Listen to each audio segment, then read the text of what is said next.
Hello everyone, नमस्कार, जय हिंद। आपका स्वागत है पुष्पराज स्टेज ऑन प्लेटफॉर्म में, जो कि मैं आज आपको बताने वाला हूं कि करंट अफेयर्स से रिलेटेड जो टॉपिक हैं वो आपका हल हो जाएगा। ठीक है, बस आप लास्ट एंड वीडियो तक बने रहिए। अगर अच्छा लगे तो बेल आइकन को दबाना मत भूलिए, यानी सब्सक्राइब जरूर करिए। चलिए करंट अफेयर टॉपिक हम चालू करते हैं। जो मेरा पहला पॉइंट है कि बिट कॉटन, जो कॉटन है वो क्या है। ठीक है, बिट कॉटन क्या है, इमरजेंसी और प्रीविजन क्या है, जो कि आपके लिए हर कम्पिटेटिव एग्जाम में आपको बेहतर मदद देगा। ठीक है, जो कि रिहानो क्या है टॉपिक्स में, वुमेन फोर्स पार्टिसिपेशन रेट क्या है, नेचुरल फार्मिंग क्या है, अर्बन फ्लोट क्या है। ठीक है, इसके बारे में हम बात करेंगे। ठीक है, चलिए शुरू करते हैं पॉइंट। उसके बाद में आप लास्ट एंड तक बने रहिए और सब्सक्राइब जरूर करिएगा चैनल का। ठीक है, ओके, चलो शुरू करते हैं। अगला पॉइंट है approval for new bit cotton and variety expected soon set textile ministry Giriraj Singh. ठीक है, ये इनका जो अखबार में न्यूज था, इसलिए ये हाईलाइट हुआ है। उसके बाद में अगला है बिट कॉटन क्या होता है। तो बिट कपास अनुवांशिक रूप से संशोधन कीट प्रतिरोध कपास की किस्म है, जिसे मिट्टी के जीवाणु और बेल्सिक हेरिसन से एक अधिक जीन क्राय 1 एसी के सम्मिलित द्वारा संशोधित किया गया है। ठीक है, ये मैंने पहले से टेम्पलेट लगा रखा है जो मैं आपको पढ़ा रहा हूँ। ठीक है, बस आपका टॉपिक कवर हो जाए इसलिए। ठीक है, जल्द से जल्द। चलिए, बेल्सियस थोरेंजियसिस नामक जीवाणु के उपदेश विषाक्त एन पदार्थ उत्पन्न करते हैं जो विभिन्न कीटों के लिए हानिकारक होते हैं, तथा यह अमेरिका वाल्वम मार्थ लारो से इन लाइने भी कारागार पाए गए हैं, जो आमतौर पर कपास की फसलों पर हमला करते हैं। चलिए, दूसरा पॉइंट है बीटी कपास भारत की पहली ट्रांजिशनल फसल है, जिसे 2002 में औपचारिक रूप से व्यापारिक खेती के लिए मंजूरी दी गई थी। ठीक है, भारत में बीटी कपास लाने का उद्देश्य कपास की खेती में आवश्यक कीटनाशक की मात्रा को कम करना था। ठीक है, आप समझ गए कि बीटी कपास लाने का उद्देश्य क्या था। चलिए, उसके लाभ क्या क्या थे। उत्पादन लागत में कमी, लाभ में वृद्धि, खेती में जोखिम के कमी और कपास ठीक है के लिए बेहतर आर्थिक दृष्टिकोण से गैर लक्षित लाभकारी कीटों को नुकसान नहीं पहुंचाना, वन्यजीव आबादी में सुधार करने में सहायक, कीटनाशक को कम रिसाव और वायु प्रदूषित करना। ठीक है, अगला पॉइंट क्या है।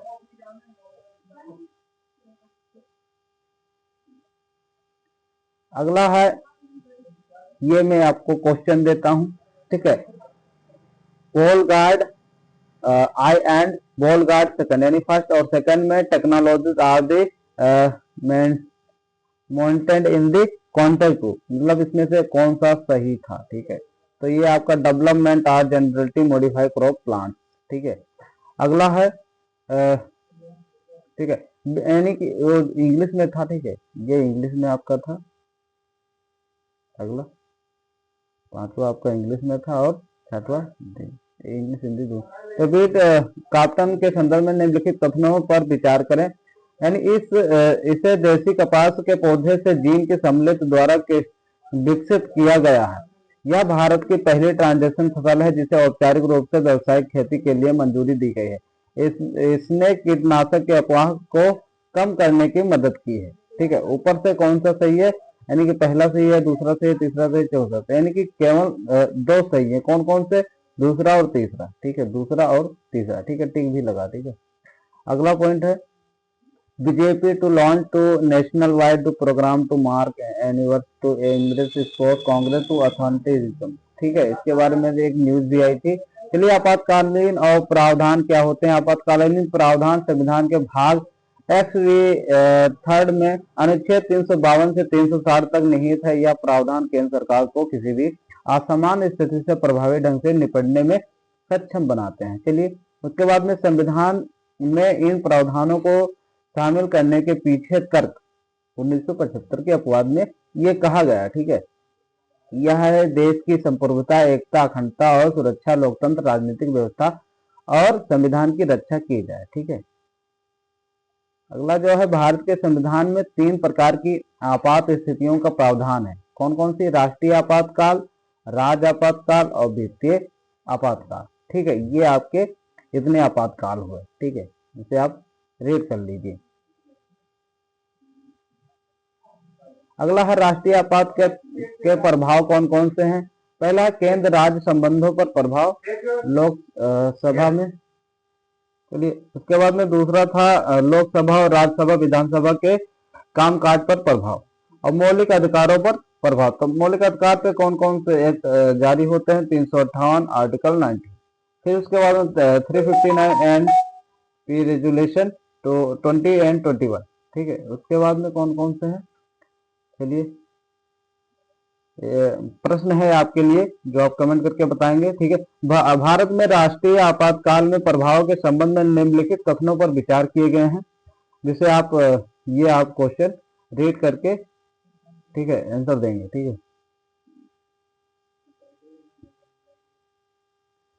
South African scientist make rhino horns radioactive to curb poaching. इसका क्या है ऑप्शन?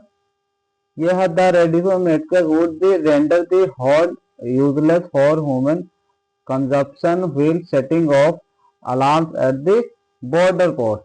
ये क्या करता है? बॉर्डर पर रहकर एक अलार्म की घोषणाएं करता है। ठीक है, ये है ग्रेटर वन हॉर्नड रियानो।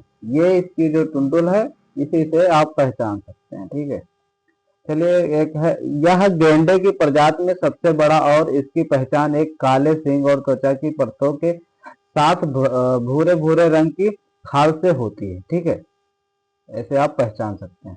और यह प्रजाति एकांत में रहती है सिवाय जब वयस्क नर या वयस्क होने के करीब पहुंच चुके गेंडे दलदल में या चरने के लिए इकट्ठा होते हैं। तीसरा है वे मुख्य रूप से चरते हैं और उनका आहार घास के साथ साथ पत्तियां, झाड़ियों और पेड़ों की शाखाएं, फल और जलीय पौधे होते हैं। और क्या है इसके बारे में? उसके बारे में है कि आपको ये कितनी प्रजाति के मिलेंगे। तो व्हाइट राइनो होता है, ग्रेटर वन हैंड राइनो होता है, उसके बाद ब्लैक राइनो होता है, फिर जेवेन रियाइनो होता है और सुमटर्न रियाइनो होता है। ठीक है, ये आपके कई प्रकार के पाए जाते हैं, ये आपको लिखा हुआ है। चलिए शुरू करते हैं अगला। ये सुमटर्न रियाइनो जो है ये आपको इस तरह दिखेगा। ठीक है, इस तरह। वे गेंडे की सबसे छोटी प्रजाति के होते हैं। ठीक है, उनके दो सींग होते हैं जो गहरे भूरे से काले रंग के होते हैं। वे तेज धावक होते हैं और बहुत फुर्तीले होते हैं। आयु सीयन स्थित गंभीर रूप से संकटग्रस्त होते हैं। ठीक है, उसके बाद में जेवर राइनो कौन होता है? जेवर राइनो के बारे में यहाँ लिखा है। वे 5 गेंडों की प्रजाति में सबसे अधिक खतरे में होते हैं, जिनमें से केवल 7 जावा और इंडोनेशिया में रहते हैं। इसका रंग सांवला भूरा और इसका एक सींग लगभग 10 इंच तक का है। यह दिखने में बहुत हद तक निकट से संबंधित बड़े सींग वाले गेंडे समान होते हैं। आयुषहीन स्थिति में गंभीर रूप से संकटग्रस्त है। ठीक है, इसके बाद में ये ब्लैक राइनो कौन कौन से होते हैं उनके बारे में है, देख लीजिए। तो यह पूर्वी और दक्षिणी अफ्रीका देशों के मूल निवासी होते हैं और काले गेंडे चढ़ने वाले नहीं बल्कि ब्राउजर होते हैं, जिसका अर्थ है वे शाकाहारी होते हैं जो कम उगने वाली वनस्पतियों पर भोजन नहीं करते हैं। उनके 2 सींग होते हैं जो गेंडे के जीवन भर उनकी त्वचा को लगातार बढ़ते रहते हैं, जो मानव नाखून की तरह काम करते हैं। आयुषहीन स्थिति में गंभीर रूप से संकटग्रस्त हैं। ठीक है, अब कम पाए जाने वाली प्रजाति में शामिल हैं। ठीक है, उसके बाद में व्हाइट राइनो क्या होते हैं ये आप चेक कर लीजिए, देख लीजिए। ठीक है, व्हाइट राइनो कैसे होते हैं, उसके बाद में इनका जो क्या बारे में है। तो वे दूसरे सबसे बड़े स्थलीय स्तनपायी और उन्हें चौकोर होंठ वाले गेंडे के रूप में भी जाना जाता है। दक्षिण सफेद गेंडों का बहुमत 98.8% सिर्फ 4 देशों में पाया जाता है। कौन सा? दक्षिण अफ्रीका और नाम्बिया और जिम्बाब्वे और केनिया में पाया जाता है। वे 5 गेंडों की प्रजाति में से एकमात्र हैं जो लुप्त प्राय नहीं है। ठीक है, उसके बाद में है 17 years old dies in the flesh flood in the Courtallam falls in ENT, जो कि आपके हर एक एग्जाम में ये मेन इंपॉर्टेंट रहेगा, ठीक है, ये आना भी अनिवार्य हो जाता है। इसलिए मैं आपको daily news and weekly news and monthly news आपको प्रोवाइड कराता हूँ, पढ़ाता हूँ, ठीक है। बस आप लास्ट एंड तक वीडियो मेरे बने रहिए, देखते रहिए, ठीक है। आपको बेहद से बेहद जानकारी आपको प्राप्त होंगी, ठीक है। Assam flood calm at more less and death toll 46, यानी कि कई वर्ष से उच्च तीव्रता की वर्षा के कारण शहरों में बाढ़ की बारंबारता बढ़ रही है। शहरी क्षेत्रों में बाढ़ के कारण पर चर्चा करते हुए इस प्रकार की घटनाओं के दौरान जोखिम कम करने की तैयारियां भी क्रियाविधि पर प्रकाश पड़ती है। अगला है जो वह इसके बारे में कि फ्लैश फ्लड होता क्या है। तो कम समय में आम समय तौर पर 6 घंटे से भी कम समय में भारी या अत्यधिक वर्षा के कारण होने वाले बाढ़, अचानक आने वाली बाढ़ को आमतौर पर भारी बारिश के बाद प्रचंड मूसलाधार बारिश के रूप में जाना जाता है। उसे हम फ्लैश फ्लड कहते हैं। जैसे नदी तल शहरी सड़कों या पहाड़ी घाटियों से होकर अपने सामने आने वाली हर चीजों को बहा ले जाती है, उसे हम फ्लैश फ्लड कहते हैं, ठीक है। उसके बाद में नेशनल वेदर सर्विस क्या कहती है, ये वेबसाइट आपकी है, ठीक है। उसके बाद में बाढ़ क्या होते हैं, कैसे होते हैं। नॉर्मल कंडीशन में आपकी बाढ़ ऐसी आती है, नॉर्मल ड्राइवर रिवर में चली जाती है। बट फ्लड कंडीशन में कैसे आती है, पूरा ये आपका देख लीजिए, भरा होगा। फिर इसके बाद में लहराते हुए आएंगे, मिट्टी को बहाते हुए, और फिर उसके बाद में रिवर में जाएंगी, यानी कि नदी में जाएगी। चलिए अगला कैसा है कि कौन कौन से देश में मानसून ज्यादा होता है। तो आपका उत्तर प्रदेश है, बिहार है, पंजाब है, राजस्थान है, असम है, वेस्ट बंगाल है, हरियाणा है, उड़ीसा है, आंध्र प्रदेश है, गुजरात है और केरला। इन सब देशों में सबसे ज्यादा बारिश होती है। उसके बाद में यह आपका है कम समय में अधिक वर्षा कहाँ पे पाई जाती है। उसके बाद में अनियोजित शहरीकरण कौन कौन से हैं। जल निकासी के बुनियादी ढांचे में क्या है, पर्याप्त निवेश क्या है। सीवर लाइनों को गाद जमा होना किसे कहते हैं। प्राकृतिक जल स्रोतों का लुप्त होना क्या होता है। जल ग्रहण क्षेत्रों में वनों की कटाई क्या होती है। ये टॉपिक्स आपके मन में आने चाहिए, ठीक है, तभी आप एग्जाम में सफलता पा सकते हैं। चलिए, राष्ट्रीय जल मौसम विज्ञान नेटवर्क हाइड्रो मेट्रोलॉजिकल नेटवर्क को अधिकतम करना चाहिए। डॉपलर मौसम रडार का उपयोग मौसम का पूर्वानुमान और चेतावनी के लिए किया जाता है, ठीक है। सड़क और रेल पुलों का डिजाइन, पानी की नीचे से जल निकासी प्रणाली का विकास होता है। उसके बाद में शहरी क्षेत्र के प्रत्येक इमारत में भवन उपयोगिता के एक अभिन्न अंग के रूप में वर्षा जल संचयन चाहिए। और उसके बाद में प्रत्येक वर्ष 31 मार्च तक सभी प्रमुख नालों के मानसून व पूर्व गाद जमाव निकालने का काम पूरा किया जाता है। उसके बाद में सरकारी पहल क्या क्या होने चाहिए जो कि अपनाए गए हैं। तो जापान मॉडल को अपनाया गया है। चीन के स्पंज शहरों की अवधारणा को अपनाना माना गया है। नदी जोड़ो परियोजना चालू हुई है। उसके बाद में अमृत सरोवर मिशन देश के प्रत्येक जिले में 75 जिले निकायों का विकास और कायाकल्प युवा करना शुरू हुआ है। उसके बाद में आंध्र भूमि संरक्षण भी जारी किया गया है। उसके बाद में क्या है, iPhone maker stores to disclose hiring to row से 25% of new hired and married women. ये क्या है, महिलाओं की श्रम बल की भागीदारी बढ़ी है, जिसे बोलते हैं WFPR, ठीक है। उसके बाद में अगला कौन सा है, अगला है कि श्रम बल भागीदार दर क्या होता है, यानी कि LFPR क्या होता है।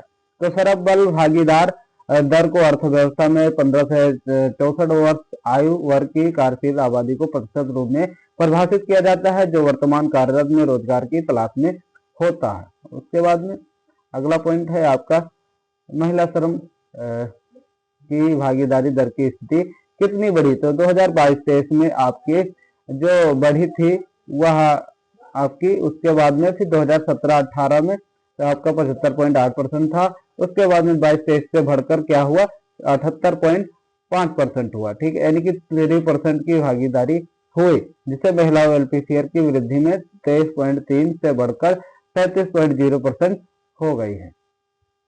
उसके बाद में reason of law to welfare in India में क्या क्या हुआ, तो महिलाओं की दर की देखभाल, पुरुष रोजगार भी, फिर सामाजिक नियम महिलाओं के लिए इजाजत नहीं है। उसके बाद में शिक्षा की कमी है, इस सीमित अवसर है, सुरक्षा की दर बढ़ाई जानी चाहिए। उसके बाद में क्या क्या है, गवर्नमेंट स्टेप्स कौन कौन जो लिए गए हैं, बेटी बचाओ बेटी पढ़ाओ, ठीक है।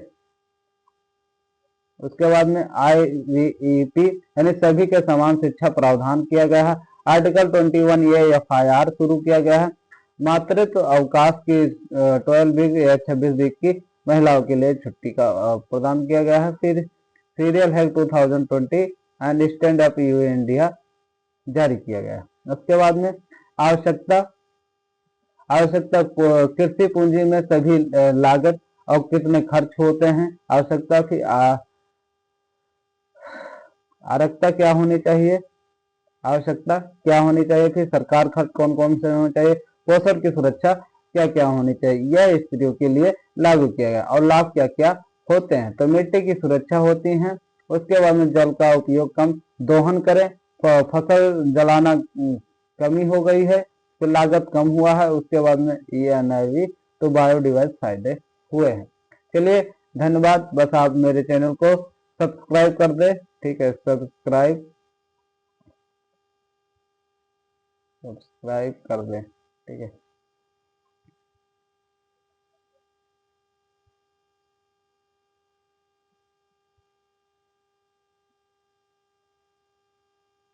ओके, ठीक है, धन्यवाद।